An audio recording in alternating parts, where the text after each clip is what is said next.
A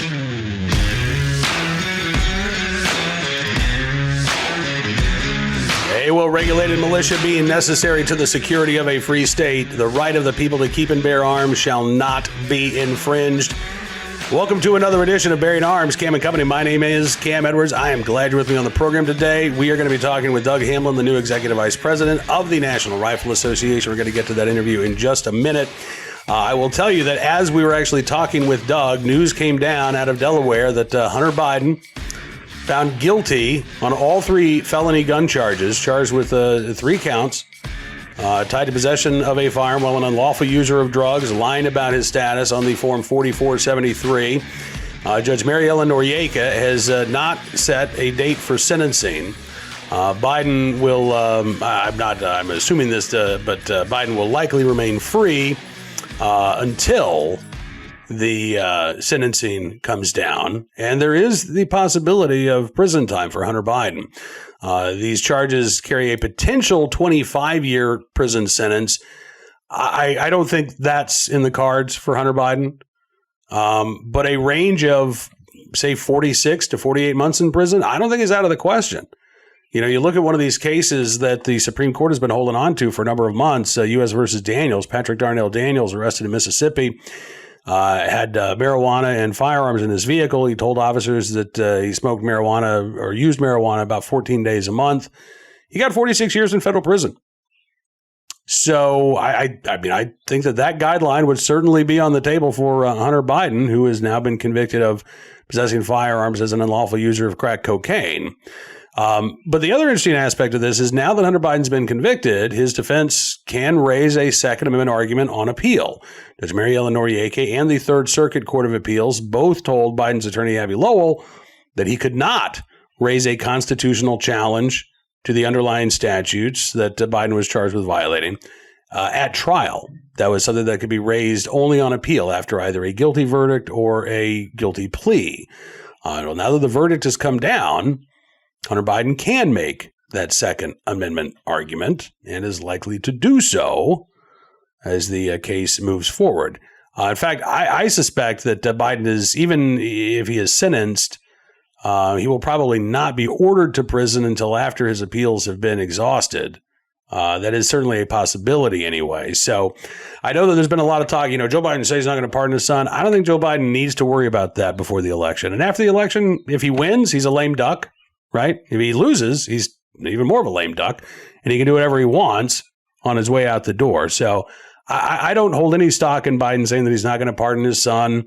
He's not going to do anything. He's going to let the justice system proceed. I think that that statement comes with an expiration date of Wednesday, November the 6th, the day after Election Day. I think is when that statement becomes null and void. Anyway, we're going to have much more coverage on the Hunter Biden guilty verdict at bearingarms.com. But now let's turn our attention to today's interview with Doug Hamlin, the new Executive Vice President of the National Rifle Association. I don't know if this is the first on-camera interview that Doug has done since being named to the position, but certainly one of the first, and I'm glad that he was able to carve out a few minutes to speak with us about the future of the organization, where things stand right now, and again, what is this path forward for the NRA rebuilding its trust with the members and rebuilding its strength as an organization. Take a look and a listen. Doug, thank you so much for coming on the program, sir. It is good to see you today. Thanks, Cam. Pleasure to be here. Absolutely. Well, listen, first of all, I think the fact that you're doing this is a sign to me anyway that this is sort of a new day for the NRA. It's been a long time since the executive vice president has made the rounds of the media. I know you've been talking with folks like Jim Shepard and Tom Gresham, so I'm glad to have you here. My first question for you is, what made you take this job, Doug? The NRA is obviously in a very challenging position right now, in a challenging environment. What made you decide that this was something you wanted to take on? It took some time for me to throw my hat in the ring. It was a difficult decision. It's a sacrifice to do this. But I talked it over with family, and I prayed on it. And once I made the decision that I was going to do it, I'm 110% committed to it. And I think I get to work with some tremendous people. The staff at the NRA Publications Division, where I've been the executive director for the last 10 years, they're the best folks I've ever worked with. And I've been a publisher for well over 35 years. And so the word I'll use is continuity. With all the turmoil that's taken place here in the last 5-6 years, the staff here deserves solid leadership. They deserve a leader who understands the business that we're in. They need somebody who has a solid working relationship with every one of the divisions within the National Rifle Association, because it's a complex place with a unique culture. And so I felt with everything that was on the line, you've got an election year coming up, I figured it was time for me to make a commitment and give it my best shot, do the best I can for the NRA, for the members, for the staff, for the donors, and for the industry. Do you see yourself as a transitional figure, Doug, or do you plan on sticking around for, quote unquote, the long term? Well, that's not for me to decide, Cam. The EVP is a position that's elected, and I get a 1-year term. And so 11 months from now, less than 11 months, just over 11 months from now, I should say, I'll be judged on the merits of the work that I've done. And so I've said to myself, nobody's going to outwork me. And I've had a lot of great meetings, a lot of creative stuff that's in the pipeline, things that you're going to be seeing quickly. But to answer your question directly, I'm not viewing this as a 1 year, 2 year, 3 year. I'm just taking it 1 year at a time, because that's really what this election has yielded. It's given me a 1-year term. What to you, I mean, now that you've been in this position for a few weeks, I don't know if you've had the chance to settle in necessarily, but you've been on the job for a few weeks. In your mind, what is the first priority that you need to address as EVP? Well, I think a lot of it was achieved in the board meeting on May 20th, the day that I was elected. And that was that this would be a more transparent organization. And you said at the top of this interview that there had been not a lot of media interviews done coming out of headquarters here at NRA. But what started that meeting was a motion from the floor to have the elections open to the public. And so that was a tangible sign, and it passed. There was a paper vote, and it passed. And so again, we are a transparent organization, and I think the other part of it right now is we elected a chief compliance officer, a guy by the name of Bob Mensinger. And so Bob is now on board, does not report to me. He reports to the board. And so we're trying to send signals to our basic constituencies, starting with the membership, that we are going to be good stewards of their membership dues. We are going to manage this place with discipline and fiscal responsibility. And we're going to grow the membership. And we're going to be a bigger, stronger, better NRA next year than we are this year. And we're moving very quickly to do that. Are you seeing any signs that members are coming back, that donors are coming back as a result of what happened at the annual meetings? Still a little bit early, but I'm glad to share with you that our membership revenue in the month of May exceeded goal for the first time in years. So we had a 10-day window from May 20th to June 1st, if you will. And during that time, I'm not saying that was the reason for it, but I'm not going to dissuade that either. I think that we've hit bottom. I really believe that. And I think that, and I've said this in some other interviews, the folks like yourself who have a vested interest in a strong National Rifle Association, and I'm talking about some big names in our industry, and they've known me and I've known them for a long time, and we've communicated into a person. They all want to support us. They all want to come back. They all recognize the importance of the National Rifle Association. They love the organization. Listen, I never worked directly for the NRA, but I was on NRA News and NRA TV from 2004 to 2019.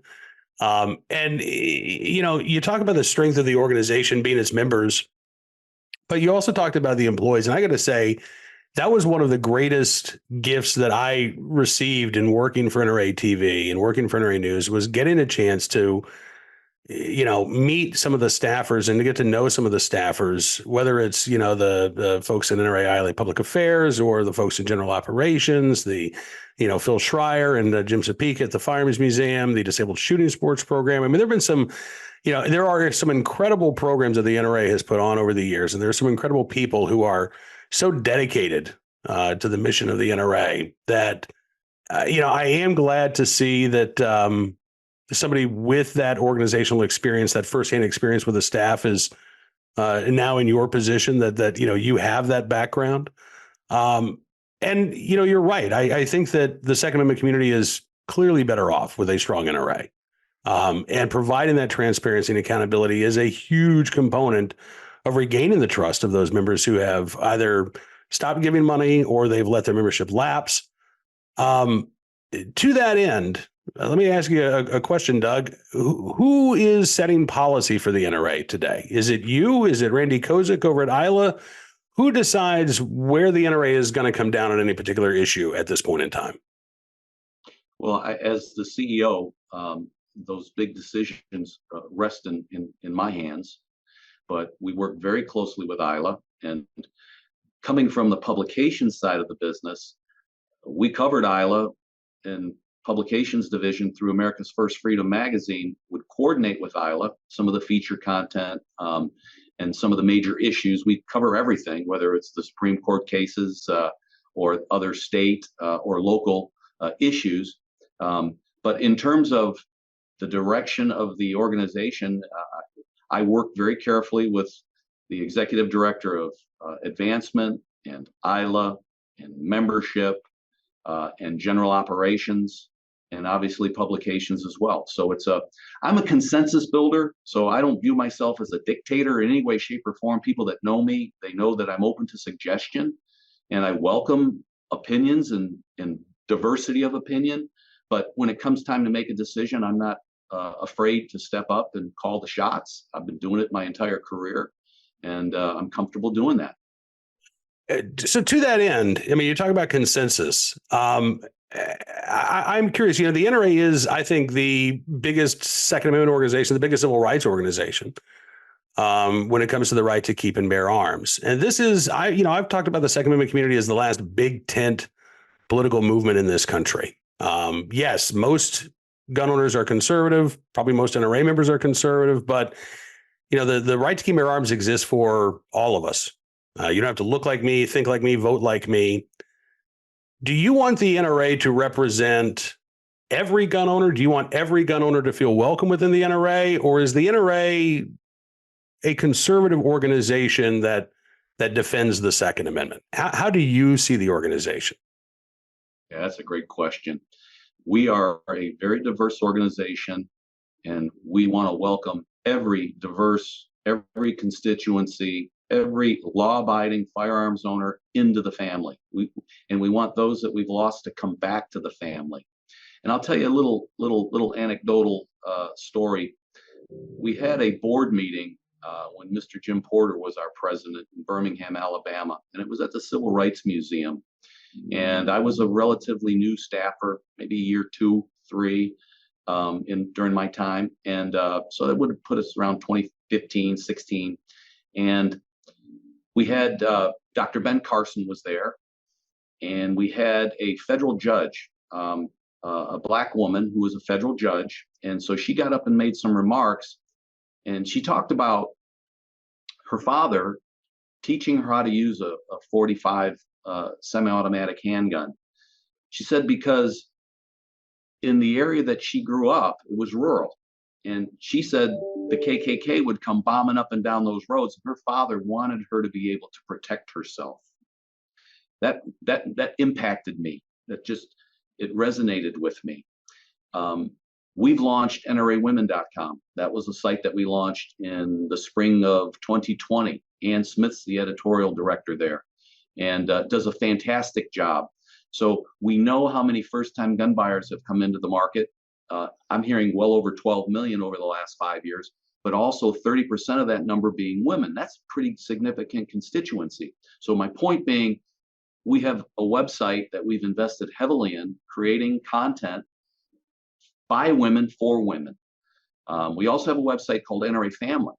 So you've got these entry-level folks that are trying to have serious conversations, whether it's a grandparent with a grandchild, whether it's a father with a daughter, father with a son. But if you go to nrafamily.org, you'll see a website that's got all this entry-level information that welcomes people into the organization, and then they can graduate and become, whether it's law enforcement or military or competitive shooters or hunters. So in other words, we want everybody across all of those constituencies, and we have content, we have places for them to come to NRA and feel comfortable. On the, excuse me. So I think it's fantastic, again, on the cultural side, because we've seen this attempt to denormalize gun ownership, right, and to demonize gun ownership. This was something that I spoke about with David Yamane, who is a sociology professor at Wake Forest, actually was at the legal seminar and was at the annual meetings this year. And one of the points that David makes, and David is a liberal gun owner, he makes no bones about it, but he talks about all of the tens of millions of gun owners every day who don't commit a problem, right? They don't commit a crime. They don't act irresponsibly with a firearm.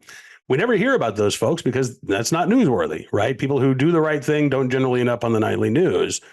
But it is up to us, I think, to counter that media narrative about gun ownership being either a terrible idea as a parent, a terrible thing to do as an American, makes you a bad Christian. You can't call yourself a pro-lifer. I saw that op-ed earlier today.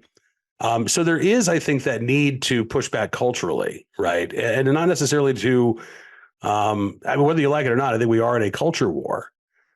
But I also look at the political side of this. A decade ago, about 1 in 4 Democrats in Congress were A-rated by the NRA. I don't think there's a single one today. What is that concerning for you? And what can the NRA do to, I don't want to say depoliticize the issue, because that's not the right word, but to go out and recruit those pro-gun Democrats, to let Democrats know that, hey, you know what? It's not the kiss of death if you support the Second Amendment on the left. Yeah. Well, it's interesting that you put it that way. We know that a lot of our members are Democrats. I mean, Democrats are buying guns in big numbers too. One of the things that I've committed to, and I've spoken about it publicly, is I'm going to do more media, more mainstream media, and I'm going to just call it what it is, and that's the NRA members. We're the good guys. We're upstanding members of our communities. We're involved in local activities. We go to church. We have families. We're veterans. We're first responders. We're teachers. I mean, we represent a very large cross section of our society. And when you go to an annual meeting like we just had in Dallas, where you had 72,000 plus people in attendance, and you see who the folks are walking those show floors across the various halls, you go, wait a minute, this is not what I anticipated. If you're someone coming from the outside for the first time, you've been there, Cam, you see it. So I agree with you, but we need to get out there and tell that story. And I'm going to do my part to try to communicate that to the broader American public. And the other part of this is I've seen studies that have been done, and John Lott's a great statistician. I know you know John, but he's put numbers out that say firearms have been used 1.6 million times a year to save lives. We don't talk about that enough as a deterrent. And when you're a small petite woman, or you're a elderly person like my mother, you may need a firearm to equalize a situation that can get out of hand real quickly because someone who's much bigger, stronger, and aggressive than you are is on offense. So I agree with you, Cam. We have to do a better job of communicating the positives of who NRA members are. And again, you're not going to get a lot of help from the mainstream media. You know that. But I'm glad to hear that you're willing to step into the arena and actually, do some of these interviews that are, frankly, they're going to be hostile, right? But that is, unfortunately, still one of the best ways to get that message out is to square off against the anti-gun media and to bring your message directly to the American people. All right, Doug, I'm going to give you a curveball here because as you and I have been talking, the verdict came down in Hunter Biden's trial. He is found guilty of lying on the Form 4473, lying about his status as an unlawful user of drugs. This is an issue that I don't know if it's necessarily divided the Second Amendment community, but you do have some groups say, listen, this law in question is unconstitutional under the Bruin test. Nobody should be prohibited from possessing a firearm simply because they, smoke pot or they use drugs. You've got some folks who say, I don't really like the law, but it should be applied equally to everybody, including Hunter Biden. Where is the NRA's position on this? And if Biden makes a Second Amendment argument on appeal, would the NRA go along with that argument? Where does the NRA stand on this particular statute? Yeah, I think that if laws on the books were enforced more consistently, I think we'd have a much more peaceful and a safer world to live in. The truth of the matter is the 4473 asks about 7 or 8 questions. All of them are significant. The responses to each one of them does have a significant impact on whether or not that individual who's applying for that license to purchase should have the right to do so. And all I'll say in the Hunter situation is we know that people who are under the influence make bad decisions. And so if someone's being asked, are you addicted to non-prescription drugs, I'll just summarize it that way, and they falsify that information, they're a risk to society. And so I just say enforce the laws on the books and enforce them equally. And I think if we do that, I think the world that we live in will be a much better place. Should this particular law be on the books, though? Because, I mean, think about this, Doug. Let me give you another perspective. My wife is a stage 4 lung cancer patient. She has undergone chemotherapy in the past. She's getting ready to start again, unfortunately, next month. I know. I mean, I've had people tell me, hey, you know what? With the nausea, with the, the lack of appetite, she should just, smoke a little pot. And I said, you can't. I own guns. That's going to open myself up to all kinds of legal jeopardy. Because that's the way the current law writes, right? That's the way the current law is. So is this current law fair in your mind? Well, I think prescription drugs for a medical situation, I'm very sorry about your wife. My wife's a breast cancer survivor. But if these are non-prescription drugs, that's a big difference. And crack cocaine's a little bit different than medical marijuana. Fair. Not in the eyes of the ATF, though. It should be noted, right? Not right now. Well, then that may be something that should be addressed. I'll give you that. Okay. All right. Listen, we're running out of time here, and I know you're a very busy guy, so I do appreciate you carving out a few minutes. I guess maybe the most important question on the minds of a lot of NRA members or even former members is, how do I know that if I write a check for $25 or $50 or more, that money is going to be put to good use at the NRA, that it's not going to go towards private suits or, fancy suits or private jet rides or high-powered attorneys, quite frankly. What would you say to those members about knowing that they can, again, have some faith in this organization? Great question. It's going to take us some time to prove it, but I'm here to tell you, I'm a very conservative business operator. I've been responsible for profit and loss in various businesses for well over 30 years now. I ran the publications division in a very tight-fisted way. We did very well as a standalone entity within the National Rifle Association. And I'm going to take those best practices and I'm going to roll them out across the NRA. And I'm meeting with all of the division directors and executive directors. They've heard that from me face to face. And with Bob Bensinger as our chief compliance officer and David Medrano, who's our auditor now. And these are folks that don't report to me. They have access to anything and everything we do in the building. We will not tolerate malfeasance. It's over. It's not going to happen. That is very good to hear. Listen, I know that we've got the civil case in New York coming up next month. I would love to have you back after that is over. And that gives you a little bit more time again to kind of see how things are developing. But will you come back on the show? Be my pleasure. Well, listen, Doug, it has been a real pleasure talking with you again. Congratulations on the new position. I can't speak for every member of the audience, but I know that I was so deeply concerned about the future of this organization heading into the annual meetings. It tore me up that I couldn't be there in person. But as an NRA benefactor life member, I was really pleased to see the results. This seemed like the necessary first step to rebuild this organization, and it sounds like those additional steps are coming. So, again, thank you so much for joining me on the program today. I won't proclaim to be, non-biased or completely neutral on this position, because I do want to see the NRA succeed. I do want to see the NRA thrive, and it sounds like you do too. Cam, we're going to make it. The organization is much stronger than people believe it to be. There's been $1 billion in anti-NRA media that's been shaped against us, and it's because we win.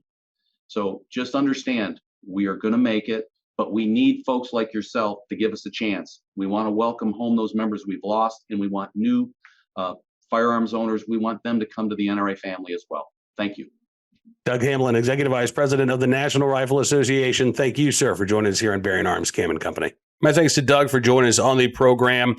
By the way, there were no conditions for this interview set down by NRA beforehand. If you don't feel like I was hard enough on Doug Hamlin, well, that's on me. If you think I was too hard on Doug Hamlin, I guess that's on me as well. But I do appreciate Doug Hamlin sitting down and talking with us, again, without any preconditions or anything of that nature. That alone, I think, is a real sign of the effort to increase transparency and accountability within the NRA. And I think that is a very, very positive development. So hopefully we'll have Doug back on the program here before long.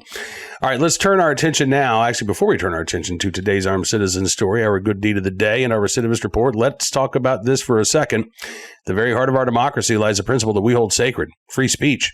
It is the cornerstone that supports every freedom we cherish. Yet in today's digital age, discussions about our wealth, our rights, and our future are being silenced or overshadowed in mainstream narratives, leaving many folks feeling voiceless in conversations that are crucial to our financial independence and security. That's where Wealth Protection Research steps in, armed with a mission that's never been more critical. Wealth Protection Research is not a financial advisory firm. They're defenders of free speech, committed to giving a voice to the silenced. Now, they do seek out financial experts. These are the voices that challenge prevailing narratives, especially as we navigate the uncertainties of the 2024 election. Wealth Protection Research has created a 2024 election wealth protection report that highlights the 3 best ideas for protecting and growing your money heading into the 2024 election. It contains ideas the mainstream media won't touch, and listeners can get it completely free. Just text IDEAS to 76626 to claim your free copy. If you believe in the sanctity of free speech and the importance of financial freedom, then act now. Text IDEAS to 76626 to claim your free copy of this 2024 election protection report. It's time to widen the scope of what we're told, to hear the ideas the establishment doesn't think you can handle, and to take control of our financial destinies. Text IDEAS to 76626 to claim your free copy. All right, now let's turn our attention to today's Armed Citizen story, our good deed of the day, and our recidivist report. We'll start there with the story out of CWB Chicago, which reports a parolee slashed and stabbed a sleeping man on the Green Line of the Chicago Transit Authority. The gun-free Chicago Transit Authority, the weapons-free Chicago Transit Authority, supposedly, right? You're not allowed to bring your firearm with you. Even if you're a concealed carry holder, you're not supposed to be bringing knives or any other weapons either. But, the criminals in Chicago regularly ignore those prohibitions. 42-year-old Ivan Weldon is accused of attacking, at least 3 individuals on the Chicago Transit train line. Documents indicate that he was on parole for robbing a Loop convenience store at the time, according to CWB Chicago. All of the alleged attacks occurred on the evening of May 31st. In one case, Weldon is accused of using a box cutter to stab and slice the neck of a 48-year-old man who was sleeping on a Green Line train. Victim received about 30 stitches from his ear to his neck, suffered ligament damage that prevents him from effectively using his right hand. He then went on to allegedly attack 2 men at the 35th Bronzeville ITT Green Line station, punching one man in the mouth in the station vestibule, grabbing the other man by his backpack, then throwing him down to the station platform, and then allegedly kicking the man in his face when he was down on the ground. Again, all these allegations, according to prosecutors. The judge in this case, Shauna Bolliker, detained Weldon, calling him a threat to public safety. He has been charged with attempted first-degree murder, 7 counts of aggravated battery, as well as misdemeanor theft for turnstile jumping. State officials are also renewing his parole status in light of the new allegations, according to CWB Chicago. It was just back in March that Weldon was sentenced to 3 years after he pleaded guilty to robbing a 7-Eleven back in December of 2020. Prosecutor said he warned the store clerk to, quote, back off, I have a gun, as he took tobacco, alcohol, and food items. He was arrested at a CTA station shortly after the robbery. According to the Illinois Department of Corrections, Weldon arrived at the Stateville Correctional Center the day after his sentence. Remember, 3-year sentence handed down in March of this year. But he left the same day, the very same day he got to prison, after having his sentence reduced thanks to good behavior and credits earned before sentencing.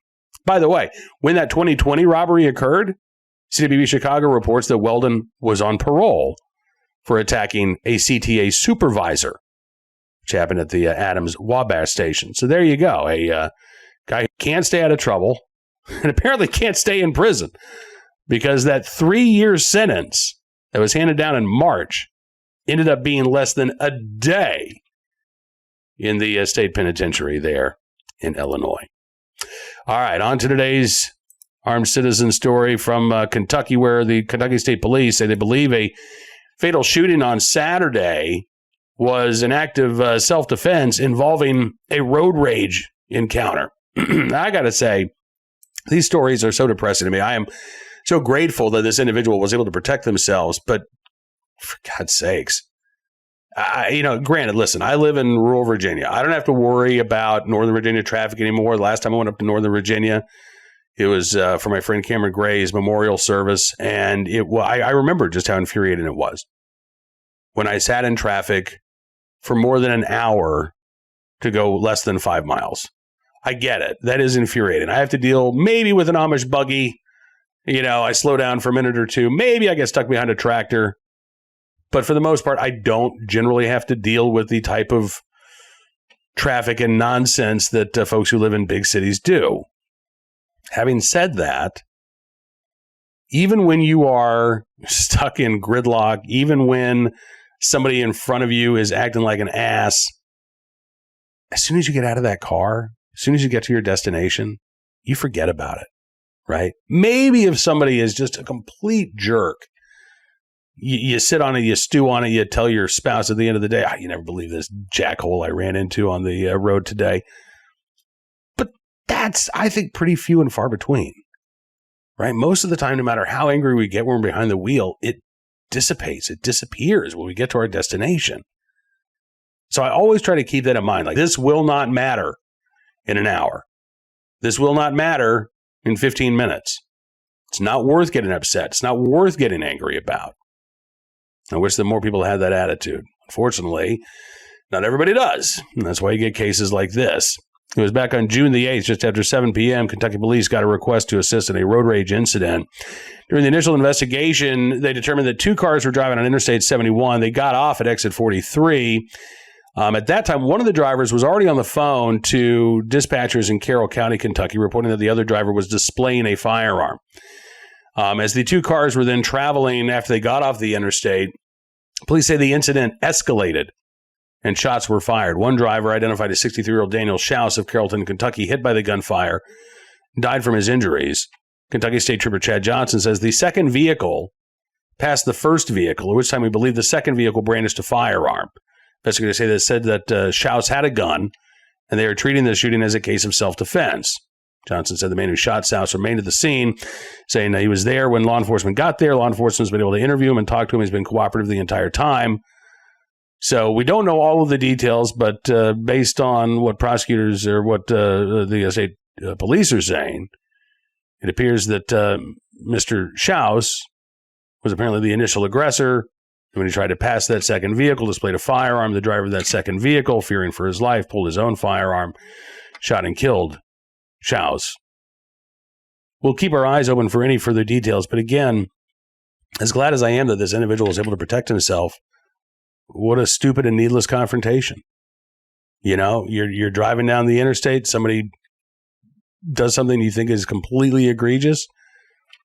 When they hit that exit ramp, you just keep driving. Your problem is over, right? That guy is gone from your life forever. never have to deal with that individual again. You don't need to follow them. You certainly don't need to show how angry you are at their actions. That again is aggression. That is escalation. That puts you in the wrong. And that individual who you are now acting aggressively towards has a right to protect themselves.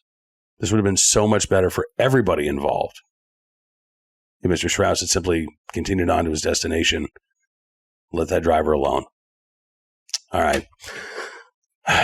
On to today's good deed of the day. In the right place, at the right time, willing and able to do the right thing. A dentist at a restaurant in Port Orange, Florida, who is able to, I guess a dentist is used to working with getting stuff out of people's mouths, but this, I guess, more the throat and did not use a little pick, a little water pick, or prescribe any laughing gas. No, it was the Heimlich maneuver that saved the day. Patrick Cole was at the First Watch restaurant. A little bit of food got stuck in his throat. He tried to clear it on his own. Couldn't get it dislodged. So he stood up and he's looking around for help. Sean Bannon, who is a dentist there in the area, sitting a few tables away, noticed that Cole was distressed. And he said, as soon as he put his hands to his throat, he said it was like a knee-jerk reflex. I was on my feet. So he went behind Cole, started performing the Heimlich maneuver, able to get the food out of the throat, allow him to breathe again. He said it was a joyous noise when I heard him breathe, joyous noise when I heard him breathe air back into his lungs. Cole took a couple of minutes to collect himself and then sat down, continued his meal. He said on Monday, talking with the Fox 35 in Orlando, how do you thank somebody that just helped save your life? You owe him because he helped you breathe another day. Sean Bannon says, tomorrow's not promised. So let's be kind. Let's show gratitude and have more love in our hearts. And he urges people to learn the Heimlich maneuver as well as CPR. Good advice for everybody. And again, in the right place, at the right time, willing and able to do the right thing. Dr. Sean Bannon, who I'm guessing may have earned a new customer and a new patient that day, right? You want to show your gratitude? Well, how about giving your business to the dentist who saved your life going forward? Maybe. We'll see. But in the right place, at the right time, willing and able to do the right thing. Dr. Sean Bannon there in Port Orange, Florida. We thank you for your very, very good deed. All right, that is going to do it for this edition of Bearing Arms Cam & Company. I want to thank you for being a part of the program as always. We probably will be discussing the Hunter Biden trial and maybe the verdict on Wednesday's Cam & Company, so tune in for that. Got a kind of a bittersweet story to share with you later in the week as well. We'll talk about that on tomorrow's Bearing Arms Cam & Company. Again, don't forget to check out BearingArms.com throughout the day. We're keeping you up to date on all of the latest Second Amendment news and information, even beyond the Hunter Biden trial, because, yes, there is some other stuff going on regarding your right to keep and bear arms. If you like what you see, I'd also encourage you to become a VIP or VIP Gold member. Use the promo code SAVEAmerica, and you can get 50% off your membership. You'll get exclusive content, an ad-free experience, the ability to comment on stories, and more. But you'll also be supporting the independent pro-Second Amendment journalism that we're doing at Bearing Arms. And with big tech censorship and anti-gun media bias just inherent, the job has become tougher than ever. We really do appreciate your support. Have a great rest of your 2A Tuesday. We'll see you back here tomorrow. Until then, be well, be safe, and be free.